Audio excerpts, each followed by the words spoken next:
ಧರ್ಮಸ್ಥಳದ ನೂರಾರು ಶವ ಹೂತಿಟ್ಟ ಅನಾಮಿಕನ ಆರೋಪ ಎಸ್ಐಟಿ ತನಿಖೆ ವಿಚಾರ ಹಿನ್ನೆಲೆಯಲ್ಲಿ ಶಿವಮೊಗ್ಗದಿಂದ ಧರ್ಮಸ್ಥಳಕ್ಕೆ ಧರ್ಮರಕ್ಷಾ ಜಾಥಾ ಹೊರಡ್ತಾ ಇದೆ. ಮಾಜಿ ಡಿಸಿಎಂ ಕೆಎಸ್ ಈಶ್ವರಪ್ಪ ನೇತೃತ್ವದಲ್ಲಿ ಧರ್ಮರಕ್ಷಾ ಜಾಥಾ ಹೋಗ್ತಾ ಇದೆ. ಧರ್ಮಸ್ಥಳದತ್ತ ರ್ಯಾಲಿಯಲ್ಲಿ ರಾಷ್ಟ್ರಭಕ್ತರ ಬಳಗದ ಮುಖಂಡರು ಕಾರ್ಯಕರ್ತರು ಹೊರಟಿದ್ದಾರೆ. ಧರ್ಮರಕ್ಷಾ ಜಾಥಾಗೆ ಮಾಜಿ ಡಿಸಿಎಂ ಕೆಎಸ್ ಈಶ್ವರಪ್ಪ ಚಾಲನೆ ನೀಡಿದರು. ಶಿವಮೊಗ್ಗದ ಮಲ್ಲೇಶ್ವರ ನಗರದ ಶ್ರೀ ಮಾಸ್ತಿಕಾಂಬ ದೇವಾಲಯದಲ್ಲಿ ಪೂಜೆ ಸಲ್ಲಿಸಿ ಜಾಥಾಗೆ ಚಾಲನೆ ನೀಡಲಾಯಿತು. 224 ಕಾರು ಹಾಗೂ 5 ಟಿಟಿ ವಾಹನದಲ್ಲಿ ರಾಷ್ಟ್ರಭಕ್ತರ ಬಳಗದ ಕಾರ್ಯಕರ್ತರು ಹೋಗಿದ್ದಾರೆ. ಇನ್ನು ಶಿವಮೊಗ್ಗ ನಗರದ ಗಾಂಧಿ ಬಜಾರ್, ನೆಹರು ರಸ್ತೆ ಸೇರಿದಂತೆ ಪ್ರಮುಖ ರಸ್ತೆಯಲ್ಲಿ ರ್ಯಾಲಿ ಸಾಗಿದೆ. ಶಿವಮೊಗ್ಗ ಟು ಭದ್ರಾವತಿ ಮಾರ್ಗವಾಗಿ ಧರ್ಮಸ್ಥಳದತ್ತ ಧರ್ಮರಕ್ಷಾ ಜಾಥಾ ಹೊರಟಿದೆ.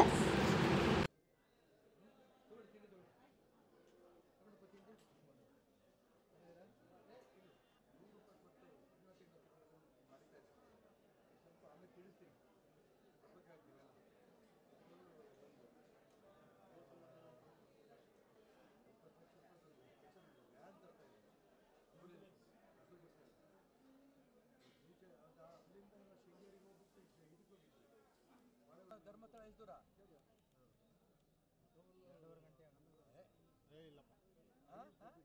2.5 ಗಂಟೆ ಇಲ್ಲಪ್ಪ. ಆಯ್ತು, ಮೂಡಿಗೆರೆಯಿಂದ ಹೊರಡ್ತಿದ್ದಾಗೆ ಸುದ್ದಿ ಕೊಡ್ತೀವಿ. ಅವ್ರು ಸುದ್ದಿ ಕೊಡು. ನಾವು ಅಲ್ಲಿ ಫ್ರೆಶ್ ಮಾಡಕ್ಕೆ ಎಷ್ಟು ಮಾಡ್ತಿದ್ದೀರಾ?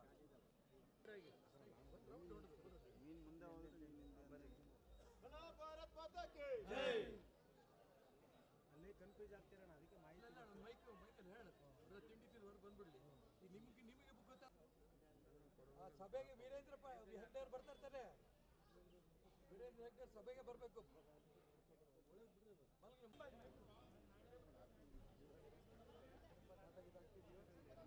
ಅವತ್ತು ಅದಕ್ಕೆ ಬಂದಿದ್ದಲ್ಲ.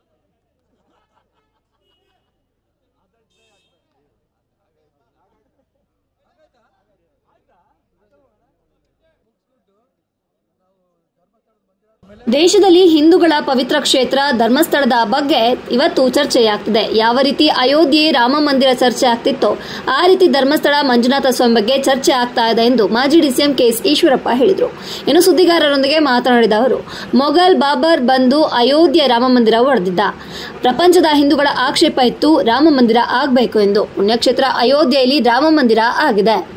ಅದೇ ರೀತಿ ಧರ್ಮದ್ರೋಹಿಗಳು ಧರ್ಮಸ್ಥಳದ ಬಗ್ಗೆ ಅಪಮಾನ ಮಾಡುತ್ತಿದ್ದಾರೆ. ವೀರೇಂದ್ರ ಹೆಗಡೆ ಹಾಗೂ ಹಿಂದೂ ಧರ್ಮಕ್ಕೆ ಅಪಮಾನ ಮಾಡುವ ಷಡ್ಯಂತ್ರ ನಡೆಸಿದ್ದಾರೆ. ಯಾವುದೇ ಕಾರಣಕ್ಕೂ ಈ ಷಡ್ಯಂತ್ರ ಯಶಸ್ವಿಯೇ ಆಗಲ್ಲ. ಹಿಂದೂ ಧರ್ಮಕ್ಕೆ ಪುಣ್ಯಕ್ಷೇತ್ರಕ್ಕೆ ಜಯ ಸಿಕ್ಕೇ ಸಿಗ್ತದೆ. ವೀರೇಂದ್ರ ಹೆಗಡೆ ಅವರಿಗೆ ನ್ಯಾಯ ಸಿಗುತ್ತೆ ಎನ್ನುವ ವಿಶ್ವಾಸ ನಮ್ಮೆಲ್ಲರಿಗಿದೆ. ಶಿವಮೊಗ್ಗದ ರಾಷ್ಟ್ರಭಕ್ತರ ಬಳಗದಿಂದ 150 ಕಾರ್ನಲ್ಲಿ ಧರ್ಮಸ್ಥಳಕ್ಕೆ ಹೊರಟಿದ್ದೇವೆ. ವೀರೇಂದ್ರ ಹೆಗಡೆ ಬೆಂಬಲಕ್ಕೆ ನಾವೆಲ್ಲ ನಿಲ್ಲುತ್ತೇವೆ ಅಂತ ಹೇಳಿದರು.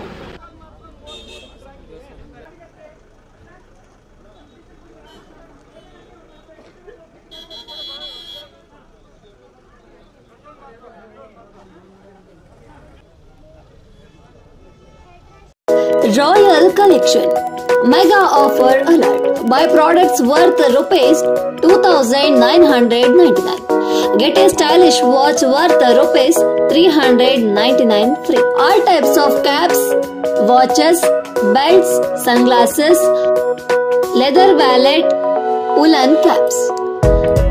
Our collection included trendy sunglasses, stylish caps, premium leather belt, smart leather wallets, branded watch, woolen caps.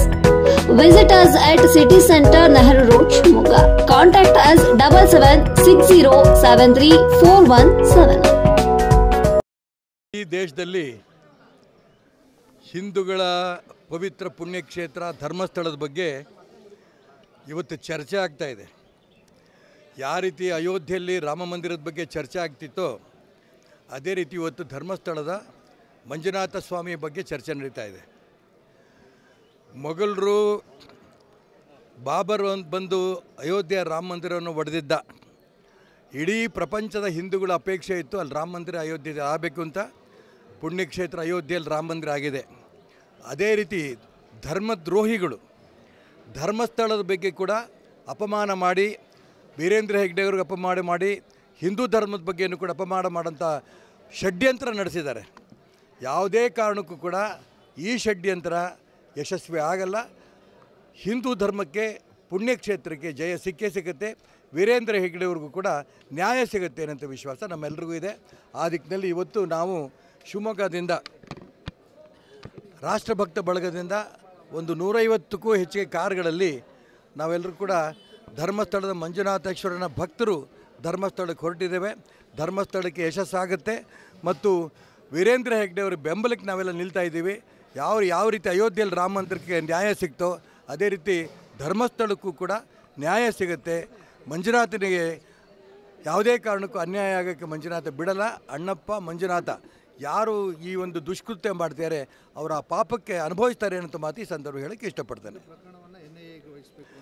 ಈ ಪ್ರಕರಣ ಎನ್ಐಎ ಯಾಕೆ ವಹಿಸಬೇಕು ಅಂತ ನಾವೆಲ್ಲ ಹೇಳ್ತಿದ್ದೀವಿ ಅಂದರೆ ದೇಶದ ವಿದೇಶಗಳಿಂದನೂ ಕೂಡ ಅದಕ್ಕೆ ಹಣ ಬಂದಿದೆ ಅನ್ನೋಂಥ ಚರ್ಚೆಗಳು ನಡೀತಾ ಇದೆ.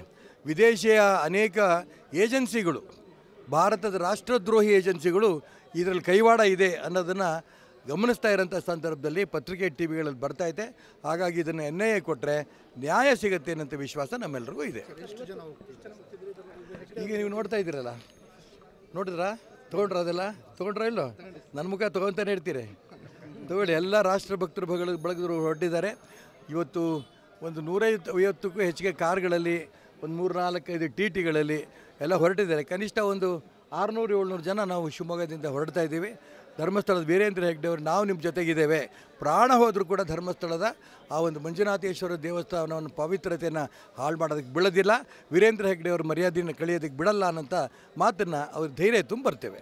ಸರ್, ಈಗ ರಾಜ್ಯದಲ್ಲಿ ಮತ್ತೊಂದು ಲಂಚಾವತಾರ ಪ್ರಕರಣಗಳು ಬೆಳಕಿಗೆ ಬಂದಿದೆ. ರಾಜ್ಯದ ಭೋವಿ ಅಭಿವೃದ್ಧಿ ನಿಗಮದಲ್ಲಿ ಅಂದರೆ ಒಂದಲ್ಲ ಒಂದು ಲಂಚಾವತಾರ ಪ್ರಕರಣ ರಾಜ್ಯದ ಹೊರಗಡೆ ಬರ್ತಾ ಇರೋದು. ಇದು ಕರ್ನಾಟಕ ರಾಜ್ಯದ ಸರ್ಕಾರ ಭ್ರಷ್ಟಾಚಾರದಲ್ಲಿ ದೇಶದಲ್ಲೇ ಮಿತಿ ಮೀರಿ ಹೋಗಿದೆ. ದಿನಾ ಒಂದೊಂದು ಬರುತ್ತೆ. ವಾಲ್ಮೀಕಿ ಅಭಿವೃದ್ಧಿ ನಿಗಮದಿಂದ ಒಬ್ಬ ಎಕ್ಸಿಕ್ಯೂಟಿವ್ ಇಂಜಿನಿಯರನ್ನ ಆತ್ಮಹತ್ಯೆ ಮಾಡಿಕೊಂಡ್ರು. ಕೊನೆಗೆ ಮೊನ್ನೆ ಅವರ ಮಗನಿಗೆ ನಮ್ಮದೆಲ್ಲ ಹೋರಾಟ ಆದ ನಂತರ ಹೋದ ವಾರ ಅವ್ರ ಮಗನಿಗೆ ಸರ್ಕಾರದಿಂದ ಅಪಾಯಿಂಟ್ಮೆಂಟ್ ಕೊಟ್ಟಿದ್ದಾರೆ. ಅದಕ್ಕೂ ಹೋರಾಟ ಮಾಡಬೇಕಾಗಿತ್ತು. ಪರಿಹಾರ ಕೊಡೋದಕ್ಕೂ ಕೂಡ 25 ಲಕ್ಷ ರೂಪಾಯಿ ಪರಿಹಾರ ಕೂಡ ಹೋರಾಟ ಮಾಡಬೇಕಾಗಿತ್ತು. ಈಗ ಭೋವಿ ಅಭಿವೃದ್ಧಿ ನಿಗಮದ ಬಗ್ಗೆ ವಿಶೇಷವಾಗಿ ನಿನ್ನೆ ನಾವು ಗ್ಯಾರಂಟಿ ಟಿ ವಿನಲ್ಲಿ ನೋಡಿದೆ. ನಾನು ಪೂರ್ಣ ನೋಡಿದ್ದೀನಿ. ಅದರಲ್ಲಿ ಎಷ್ಟರ ಮಟ್ಟಿಗೆ ಅನ್ಯಾಯ ಆಗಿದೆ ಅನ್ನೋದನ್ನು ತುಂಬ ಸ್ಪಷ್ಟವಾಗಿ ಗ್ಯಾರಂಟಿ ಟಿ ವಿಯಲ್ಲಿ ಹೇಳಿದ್ದಾರೆ. ಅದೇ ರೀತಿ ಭೋವಿ ಅಭಿವೃದ್ಧಿ ನಿಗಮದ ಅಧ್ಯಕ್ಷರು ಕೂಡ ನಂದೇನೂ ಇದರಲ್ಲಿ ತಪ್ಪಿಲ್ಲ ಅನ್ನೋಂಥ ಮಾತನ್ನು ಹೇಳಿದ್ದಾರೆ. ಇದು ಪೂರ್ಣ ತನಿಖೆ ಆಗಬೇಕು. ಕರ್ನಾಟಕ ರಾಜ್ಯದಲ್ಲಿ ಭ್ರಷ್ಟಾಚಾರ ಮಿತಿಮೀರಿ ಹೋಗಿದೆ. ಮೊನ್ನೆ ಶಿವಮೊಗ್ಗ ನಗರಕ್ಕೆ ಆ ಕಾಂಟ್ರಾಕ್ಟರ್ ಅಸೋಸಿಯೇಷನ್ನರ ಅಧ್ಯಕ್ಷರೇ ಇಲ್ಲಿ ಬಂದಿದ್ದರು, ಮಂಜುನಾಥನವರು ಸ್ಪಷ್ಟವಾಗಿ ಹೇಳಿದರು, ಹಿಂದಿನ ಎಲ್ಲ ಸರ್ಕಾರಗಳಿಗಿಂತಲೂ ಕೂಡ ಅತಿ ಹೆಚ್ಚು ಭ್ರಷ್ಟಾಚಾರ ನಡೀತಾ ಇರೋದು ಈಗಿನ ಕರ್ನಾಟಕ ರಾಜ್ಯದ ಕಾಂಗ್ರೆಸ್ ಸರ್ಕಾರದಲ್ಲಿ ಅಂತ. ಹಾಗಾಗಿ ಮುಖ್ಯಮಂತ್ರಿ, ಉಪಮುಖ್ಯಮಂತ್ರಿ, ಮಂತ್ರಿಗಳಿಗೆ ಈ ಪತ್ರಿಕೆ ಟಿ ವಿಗಳಲ್ಲಿ ಬರ್ತಾ ಇರೋದು ಯಾವುದೂ ಲೆಕ್ಕಕ್ಕೆ ಇಲ್ಲ. ಲೂಟಿ ಮಾಡ್ಕೊಂಡು ಹೋಗ್ತೀರಾ, ಎಷ್ಟು ದಿನ ಇರ್ತೀವೋ ನಾವು ಅಷ್ಟರೊಳಗೆ ಲೂಟಿ ಮಾಡ್ಕೊಂಡು ಹೋಗೋಣ ಅಂತ. ಇನ್ನೆಂದೂ ಕೂಡ ಇಂಥ ಭ್ರಷ್ಟಾಚಾರ ಸರ್ಕಾರ